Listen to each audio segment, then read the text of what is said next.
to meet David Blyth, one of New Zealand's most prolific film and documentary directors. Jason had a chat to him at his home in Auckland. He recently came back from a film festival in Brazil. I sat down and talked to him about his experience in Latin America.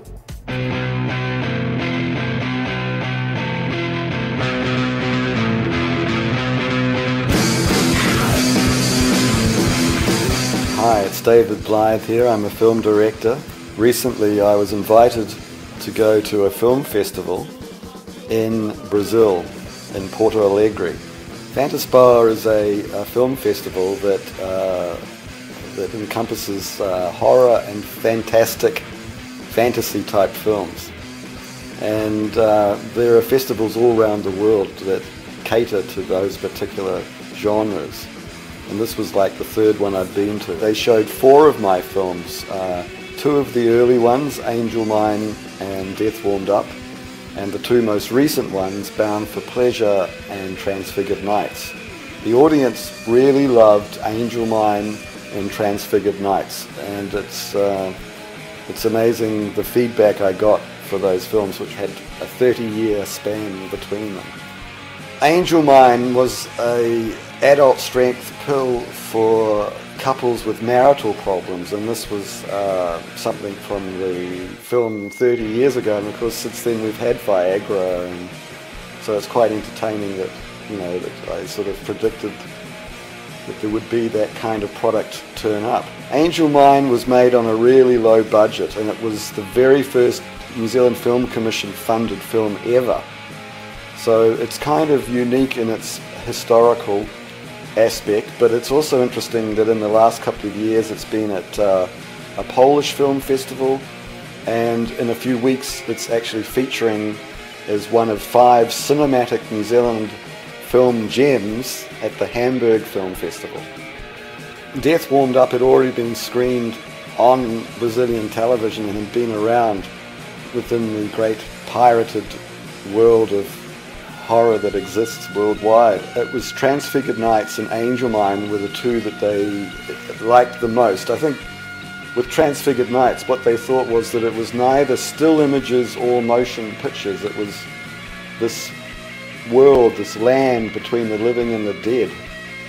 And I think they were quite interested in that element. I think there's a lot of potential for cooperation and for films to be made actually in South America. Because what's interesting about South America is it's always had a filmic relationship with Hollywood. All the studios have always had a South American arm, so to speak. And Brazil's a very big market. It's 180 million people.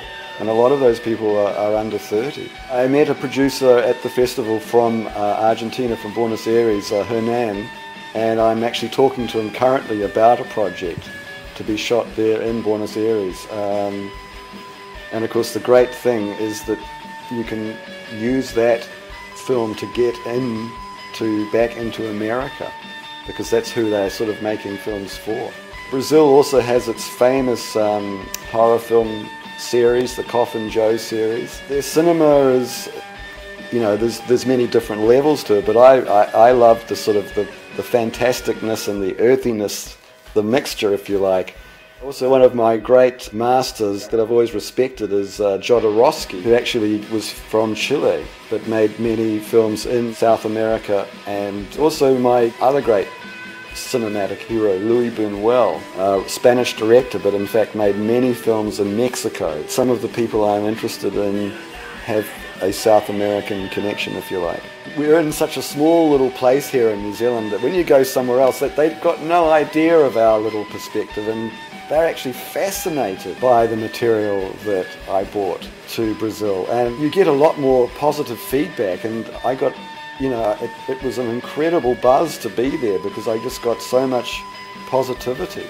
I think there's a lot more for New Zealand filmmakers to be had from the South American market. It's got a lot of potential for New Zealand. The interesting thing is that Porto Alegre and Auckland are on the same kind of latitude. So I was there in end of July. I was amazed at the variety of food that was available to eat, and everything was done in a very European way, including desserts. There'd be creme brulees and all this amazing food. So the whole eating and the barbecue was just extraordinary. I just loved the barbecue. Porto Alegre was also interesting in that it's not a tourist city yet, like Rio de Janeiro and Sao Paulo. You know, I was really excited to go to Brazil. I just found the hospitality was extraordinary and the culture is just absolutely vibrant. I believe that there's a huge potential for New Zealand and Brazil to do a lot more, not only culturally but business-wise and film-wise.